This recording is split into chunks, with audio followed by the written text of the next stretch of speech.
No one kneels in Numenor. Oh, Wakanda forever. Careful. Speak, elf. Name thyself.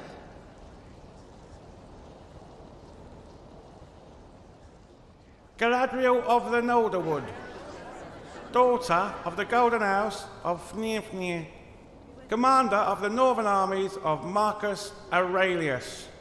Wrong movie. Yeah, that's from Gladiator. Sauron. Not meant to know that yet.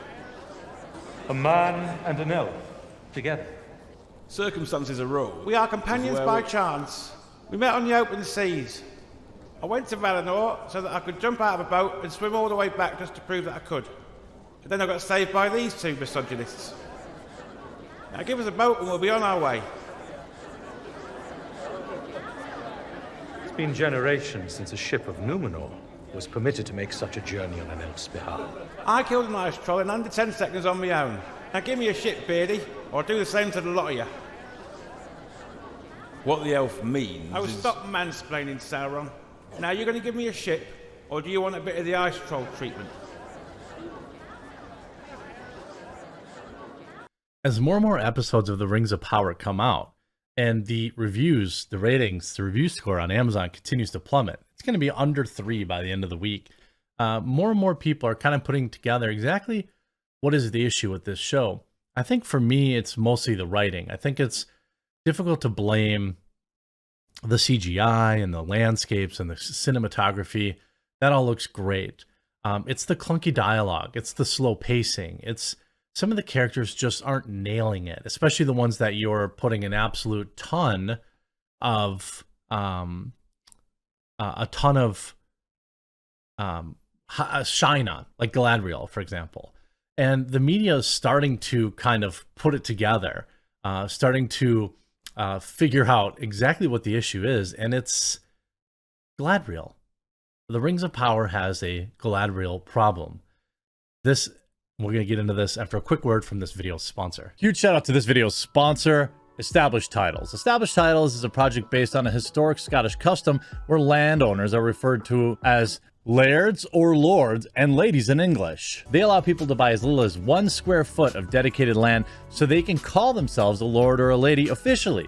In return, they commit to plant a tree with every order and protect the beautiful, pristine woodlands of Scotland.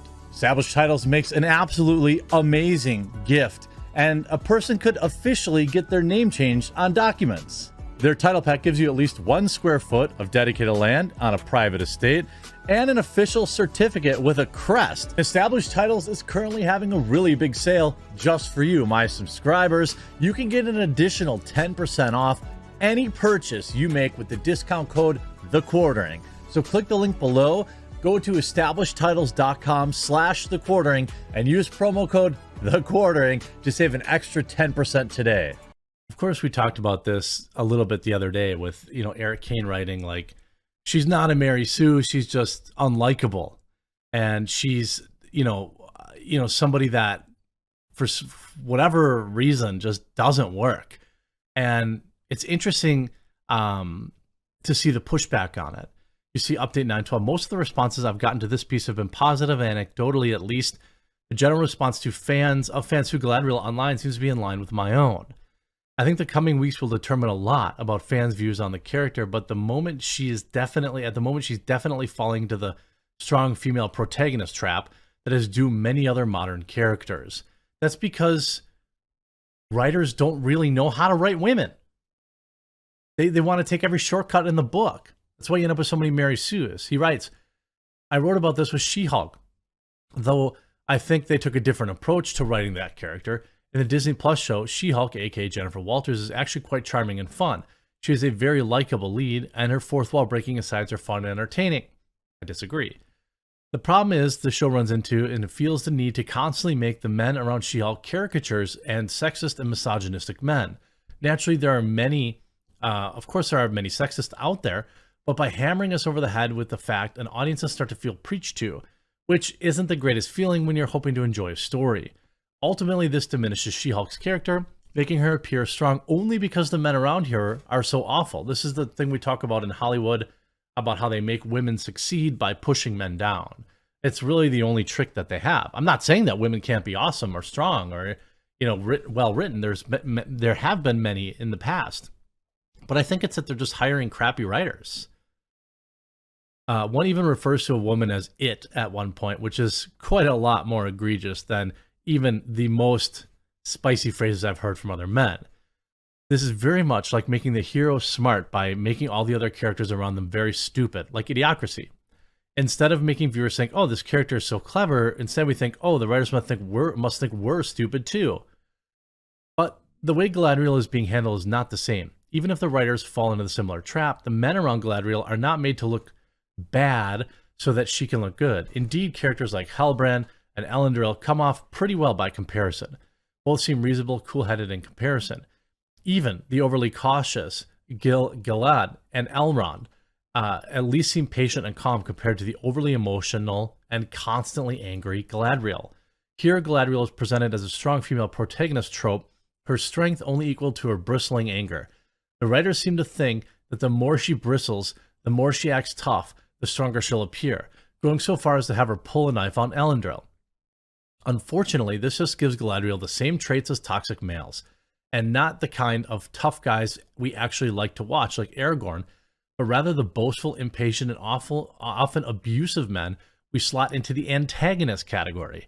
Positioning Galadriel as a headstrong, younger, more warrior-like elf could have worked fine if she had been given some more admirable qualities, as well as some wisdom and grace, and the innate power that makes simply being in her presence an otherworldly experience. She could not remind Elendil of his children. She should make him equal parts in awe and afraid, simply to be in proximity with a creature so beyond anyone he's ever encountered. Sure, you wouldn't have to turn the dial up that high, but elves are supposed to be exotic. Right now, only Arondir comes across as non-human. He's the one elf in the show with an ethereal presence. Galadriel's strength should stem from her wisdom and command, not just her ability to make demands and act tough, all bark, no bite. I mean, the idea is that she is a Karen on top of being a Mary Sue, although I don't know if she's necessarily Mary Sue because her age kind of, gives you a good, just by being that old, just by being that old, she should have picked up some things along the way. And I think that that's reasonable. We see the reviews, though. The reviews sink lower and lower. Now there's 12,300 reviews. Still, I would be willing to bet if I had to take a guess, just gander a guess, chuck something against the wall, I would probably guess there's 100,000 reviews. Maybe more. Maybe 200,000. Because just based on the number of reviews we see at IMDb, it is now sunk down to a 3.3. The more reviews they let through, the lower it gets. And most of the recent reviews they're letting through now are 3 stars. What's interesting is they allow you to filter by most recent. And this tells you what's coming through in the most recent. And it's 1 star, 1 star, 1 star, 1 star, 1 star, 1 star, 1 star. Every single review on this entire page of every review that's come through is 1 star. Every single one. Not a fan. It's not faithful to Tolkien. Not entertaining in the least bit. Great cinematography, but 1 star. Bored of the Rings. Was excited about this one, but it ended up being boring. Fast forward through most of episodes 1 through 3. Lord of the Rings of Power, 1 star. The series never should have been filmed. I like the cinematography, dislike the lack of character development of general content. Amazon is butthurt and cannot handle simple criticism. This work is garbage. Pacing is bad. Acting is ridiculous. I'd say that they're pretty much letting whatever reviews they want through now. I would say that we kind of lose the idea that Amazon's really filtering these, because some of these are pretty aggressive. If I go to the next page, every single one of these reviews also 1 star. There's an absolute flood of 1 star reviews coming in. Here's 1 5-star. Lots of fun, worth watching. I keep coming back for more. Interesting stories, characters, cultures, environments, dialogue, costumes, etc. Very well done. Everyone who worked on this production should be proud of themselves. It's a very good show, and it's worth watching. Written by somebody's mom or dad who worked on the show. I'm guessing. I mean, again, I don't know about calling the show 1 star, but it's definitely not 5. But now you see this fear of a black hobbit.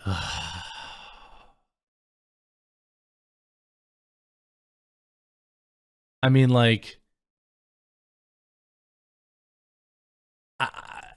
it's like, it's because it's the only thing they have,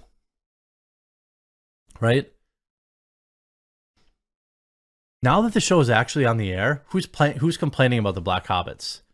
Who's complaining about Don Lemon Elf? Nobody. In fact, now that the show's out, people are dunking on Galadriel as being a petulant child. For somebody who's supposed to be 1,000 years old, they've got no patience. But they keep writing these articles, and I'll keep responding to them. By the way, if you enjoy my videos, please do leave a like on it and click that red subscribe button down below. I would greatly, greatly appreciate it. Maybe you've heard of the people that are mad about black actors being cast in Lord of the Rings or Game of Thrones, or maybe Star Wars, or perhaps Thor. Wait, maybe it was the Titans or Superman or The Witcher. Or maybe you heard that people are angry that Black Panther got made in the first place. None of that's true. What? I mean, what? Oh, of course, in the Atlantic. Earlier this month, CNN published a news story featuring an interview with Brandon Morris, an editor for a right-wing website, Red State. I think I know Brandon. I think we follow each other. We talk. Rings of Power is integrated. He says Rings of Power producers will have cast non-white actors in a story based on European culture and who look wildly different from how Tolkien originally described them. CNN reporter. He says it's an attempt to embed social justice politics into Tolkien's world. Morris told CNN that if you focus on introducing modern political sentiments such as leftist obsession with identity issues that only go skin deep, then you're no longer focusing on building a good story. 100% right. Right? It's worth noting how rapidly right-wing language about colorblind meritocracy melts away when it does not produce the desired results. Really? I would argue that the overwhelmingly positive reception of House of the Dragon, I mean, there's plenty of right-wing people enjoying that, right? They're going to keep pumping out these, the refrain, go woke, go broke. It's get woke, go broke, offers a tidy summary of the argument. Wokeness gone mad being a euphemism for demand like resegregate popular entertainment. Oh, get out of here. Like, I don't think that that's what anybody really wants. And the left, when they write these articles, they prove us right. Like, this entire article is obsessed with race. When, like, instead of digging into what people might actually have to say, you're just proving us right. Now, we're going to get a new episode of The Rings of Power. I'm pretty sick right now, so I'm hoping I can stay up and get through it so I can bring a review. But it's going to be interesting to watch, to see, as the show continues to come out, is it going to continue to get worse? 3.3 out of 5. If it gets below 3, that's going to be truly embarrassing for Amazon. What do you think? Do you think that they're going to be able to turn it around? Or do you think that's going to continue to head in this disastrous direction? I hope you enjoyed this video. If you did, leave a thumbs up on it and click that red subscribe button down below, and we'll talk to you again real soon.